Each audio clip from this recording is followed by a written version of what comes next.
Greetings, my magnificent ones. Sue Paulson here, your magnificence mentor. Welcome to another episode of Heaven on Earth. Oh, it's December 1st already, 2023. Oh, wow, the year has just sped by. And I'm really looking forward to 2024. And of course, there's all kinds of excitement and things going on in the month of December, as there usually is. So I'm anticipating a really nice December. The word I wanted to focus on today was anticipation. It's just been on my mind because there's so many facets to the word. And of course, lots of interpretations or perspectives on the way we use the word.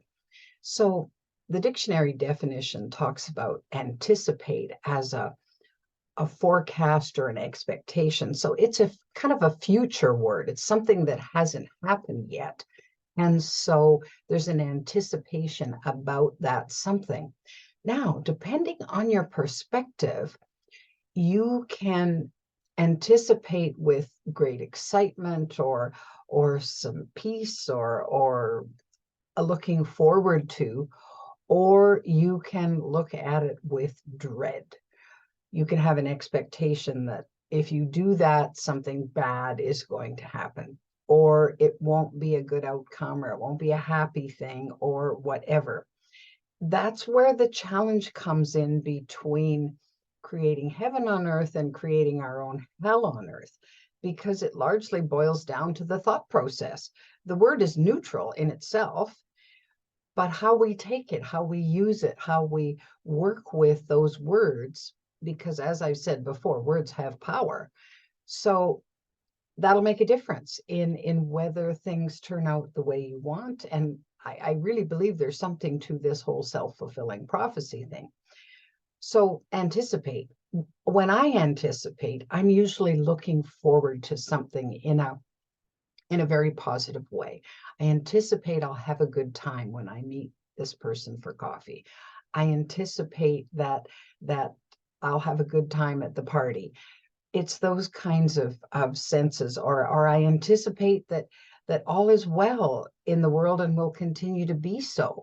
So it's that outlook that I have, that way of being in the world, that enables me to move through it with a level of peace and serenity.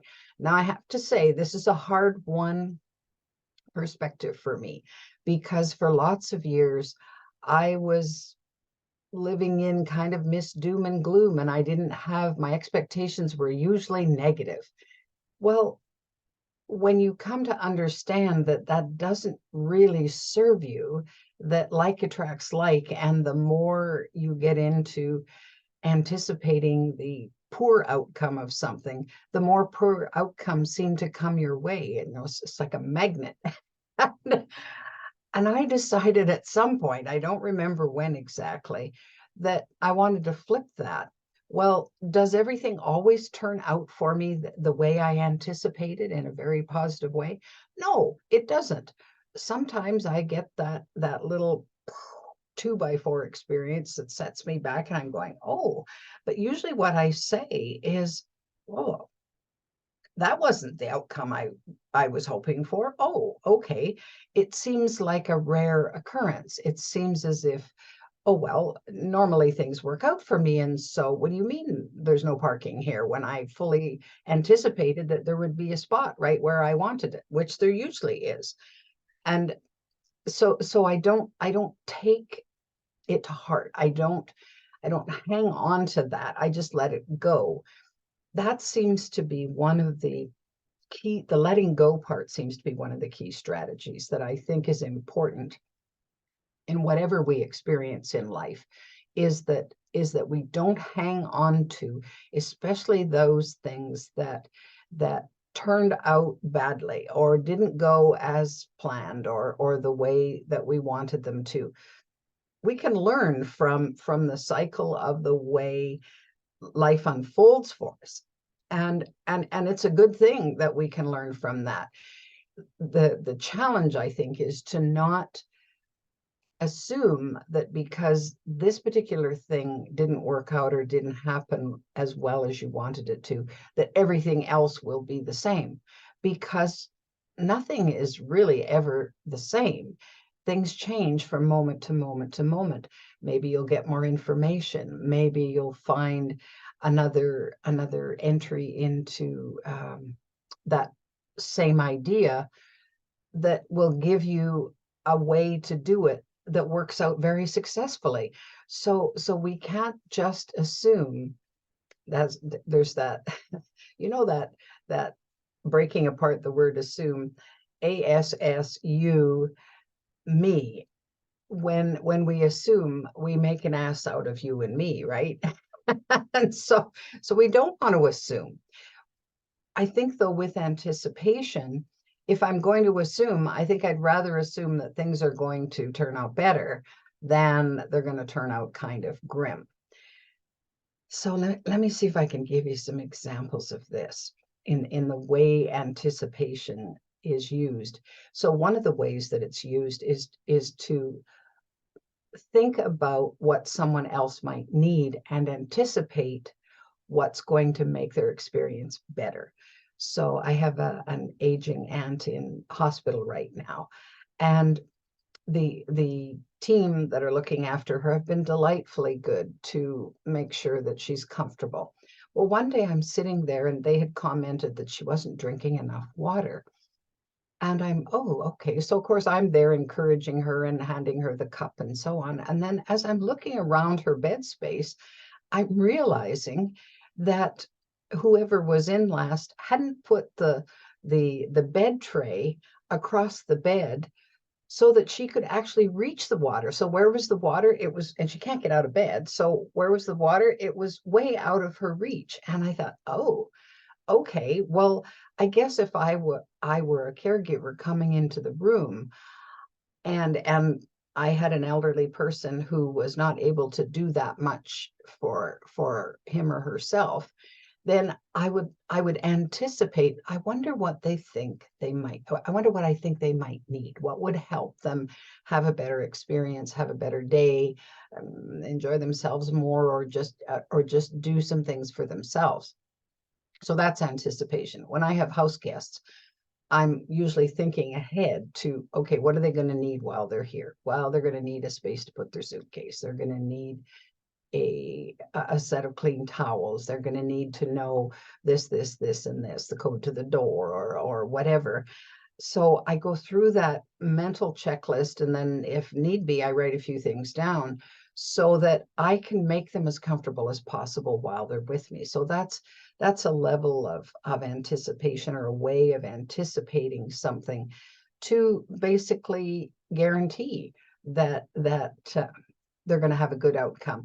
We do that for safety reasons. Well, I'm going to anticipate it's cold outside, and my kids are going to go out. So based on what I know about the weather when it's cold, well, okay, are their mitts close at hand, and their boots, their toques, their all of the things to bundle up and be sure that they're warm enough.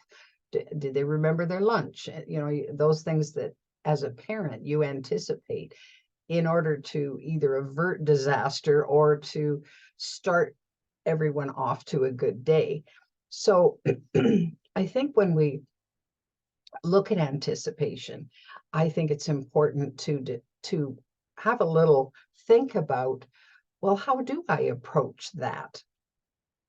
What is most common to me? And if it's not serving you in the way that you would like, if you're anticipating with dread, oh, another day at the office, I really don't want to go to work, I don't really want to get out of bed because I know it's Monday and it's going to be a horrible day. And poor Monday, it got such a bad rap over the years because people expect the worst on a Monday. So they're anticipating it's going to be a lousy day. And guess what? It often is, because that's the thought process. Well, we may not have any power at all over how a day unfolds, but we do have power over how we think about that, and what we put in our minds. And so that attitude. So if I go in with an attitude of happiness and say, oh, I think it's going to be a good day, well, invariably it is. So I really want to encourage you. You know you're magnificent enough to shift your perspective and shift your thinking if you're off course, if you're not anticipating in a way that serves you. So that's the challenge for this week, is to explore anticipation and see if you can put a brighter edge to it, to use the word in a way that serves you as you create your version of heaven on earth. If you're enjoying the Heaven on Earth series, I invite you to subscribe to my channel. And I wanted to announce that I also have just posted the new dates for the online Create Your Magnificent Life course that's coming up in January. So if you want to learn a little bit more about that, I recommend that you go to the website magnificencelab.org/workshop. There it'll tell you everything about it, and there'll be a form that you can register for the upcoming January. I think it would be so cool for all of us to start the new year off intentionally intending to create a more magnificent life. In the meantime, we'll see you next week. Have a great one.